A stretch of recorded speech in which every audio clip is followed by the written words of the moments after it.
अब चलते हैं अपने नेक्स्ट स्टेप पर जो है companies, firms, face value, book value, market value, IPO, FPO, OFS. तो ये चीज़ों के बारे में अब आगे जानेंगे। तो सबसे पहले बात करते हैं कंपनीज की। तीन तरीके की कंपनीज होती हैं। सबसे पहले आती है पब्लिक लिमिटेड कंपनी, दूसरे नंबर पे आती है प्राइवेट लिमिटेड कंपनी एंड तीसरे नंबर पे आती है 1% कंपनी।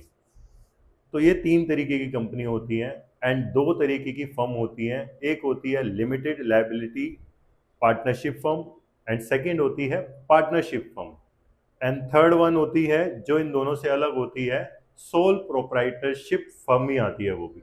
तो हमें sole proprietor, LLP, partnership and 1% company, इनसे कोई लेना देना नहीं है, इनको हम साइड में कर देते हैं। हमारा जो मेन टॉपिक है वो है public limited company and private limited. But private limited और पब्लिक लिमिटेड में डिफरेंस क्या होता है वो जानते हैं। प्राइवेट लिमिटेड कंपनी के अंदर जो शेयर होल्डर्स होते हैं वो मैक्सिमम 200 ही होने चाहिए, उससे ज़्यादा नहीं होने चाहिए। प्राइवेट लिमिटेड कंपनी में 200 से ज़्यादा शेयर होल्डर्स नहीं हो सकते, जबकि पब्लिक लिमिटेड कंपनी के अंदर अनलिमिटेड शेयर होल्डर्स होते हैं। ये सबसे बड़ा डिफरेंस है प्राइवेट लिमिटेड में और पब्लिक लिमिटेड में। अब आती है बात कि कंपनीज कैसे बनती हैं। तो कंपनीज बनाने के लिए सबसे पहले क्या जरूरत होती है, हमें फंड्स की।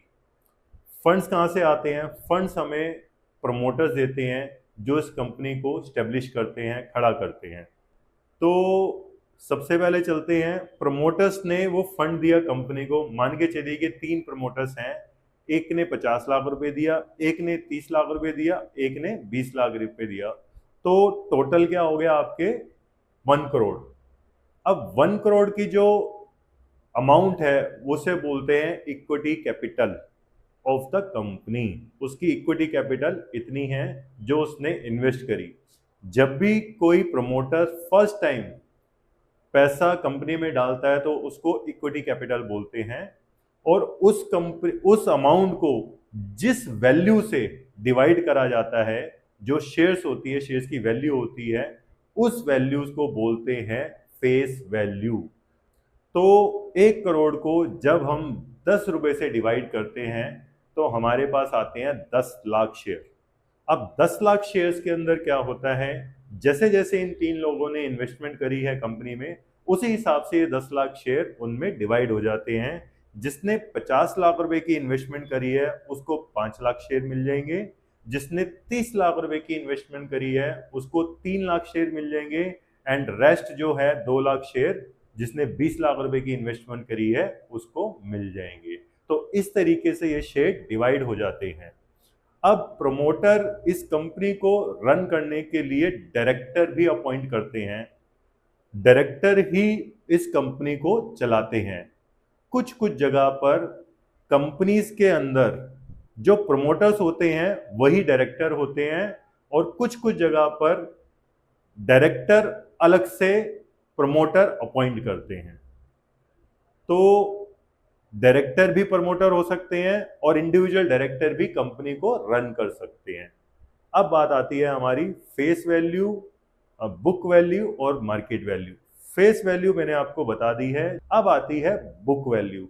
बुक वैल्यू समझने के लिए हम एक और एग्जांपल पे आते हैं। मान के चलिए कि ये जो कंपनी है इसने अपना बिजनेस आने वाले कुछ सालों में अच्छे से स्टैब्लिश कर लिया है, खड़ा कर लिया है एंड इसकी जो वैल्यू है वो हो गई है 10 करोड़। उसने 9 करोड़ की अर्निंग कर ली है 2-4-5 सालों के अंदर। इतनी तेजी से उसने ग्रो कर लिया है। तो अब जब उसने 10 करोड़ की अर्निंग कर ली है जिसमें 5 करोड़ रुपए उसके अकाउंट में है, 2 करोड़ रुपए पार्टी से लेना है और 3 करोड़ का मटेरियल पड़ा हुआ है, इन सारी चीजों को मिला के जो वैल्यू आई है वो आई है 10 करोड़ रुपए। ठीक है, लायबिलिटीज कंपनी के ऊपर कुछ नहीं थी। यदि कोई लायबिलिटीज होती तो वो माइनस होती, उसके बाद जाके जो अमाउंट बचता है उसको हम कंसीडर करते। तो अभी हमने जो कंसीडर करा है आफ्टर लायबिलिटीज 10 करोड़ करा है। और इसके अंदर क्या था, हमारे 10 लाख जो शेयर्स थे, एक के पास थे 50 लाख रुपए जिसने इन्वेस्ट करे थे, उसके बाद 5 लाख थे, एक के पास 30 लाख जिसने इन्वेस्ट करे थे, उसके बाद 3 लाख थे, और जिसने 20 लाख करे थे उसके बाद 2 लाख थे। तो हमारे टोटल नंबर ऑफ शेयर्स कितने थे, वो थे 10 लाख। अब हम 10 लाख को 10 करोड़ से डिवाइड करेंगे तो हमारी वैल्यू निकल के आती है 100। अब जो 100 रुपीज निकल के आई, इसको हम बोलते हैं बुक वैल्यू। बुक वैल्यू का मतलब क्या हो गया, बैंक में या अकाउंट में या बुक्स में उसकी कंपनी की एक्चुअल वैल्यू क्या है, आज की डेट में वो कंपनी कहां पे स्टैंड करती है, ये उसकी बुक वैल्यू होती है। अब आती है उसके बाद मार्केट वैल्यू। मार्केट वैल्यू क्या होती है, जो मार्केट के अंदर रेट चल रहा होता है, लाइक के एनएससी बीएससी पे जो रेट रिफ्लेक्ट होता है उस कंपनी का, उसको हम बोलते हैं मार्केट वैल्यू। मान के चलिए कि ये 100 रुपए का जो जिसकी बुक वैल्यू आई है 100 रुपए, वो मार्केट में उसका जो शेयर चल रहा है वो 300 रुपीज चल रहा है।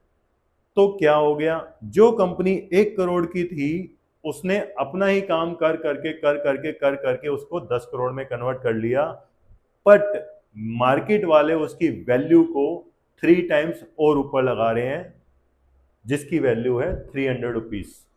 तो मार्केट वैल्यू क्या होगी हमारी 300 रुपीज। तो 300 रुपीज इंटू 10 लाख शेयर्स। अब चलते हैं आईपीओ, एफपीओ, ओएफएस।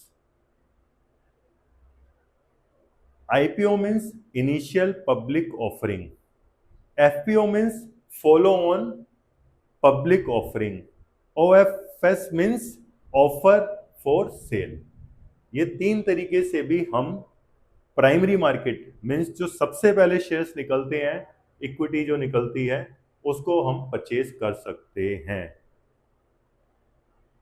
कोई भी कंपनी फर्स्ट टाइम शेयर जब इशू करती है तो आईपीओ के थ्रू पब्लिक में इशू करती है, पब्लिक के लिए इशू करती है, जिसको बोलते हैं इनिशियल पब्लिक ऑफरिंग। दूसरी बार भी कंपनी को यदि कुछ चाहिए होते हैं पैसे, तो वो फॉलो ऑन पब्लिक ऑफरिंग के थ्रू भी शेयर्स बेच सकती है।